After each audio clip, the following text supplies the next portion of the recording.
Naglabas na po ng pinal na desisyon ang Supreme Court na nagbabasura po sa impeachment case laban kay BP Sara dahil sa paglabag sa one-year bar rule. Ano ang opisyal na posisyon ng palasyo dito at paano ito maapektuhan ang legislative agenda ng administrasyon?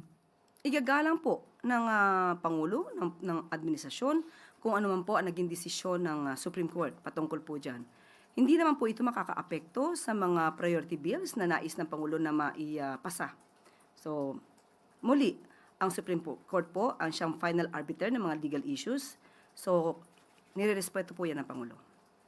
Yusek, follow-up. May panawagan po ba ang palasyo sa Kongreso, particular sa Kamara, na sa kanilang planong mag-refile o baguhin ang kanilang rules sa impeachment?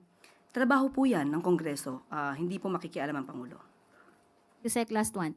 May mga nagsasabi pa na ang ruling ng SC ay dahil sa technicality lamang at hindi pa vindication para kay Vice President Sara.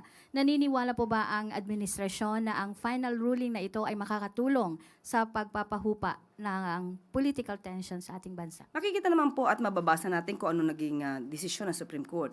Hindi po ito patungkol sa paglilinis sa isang issue ng nasabing subject matter sa nasabing desisyon.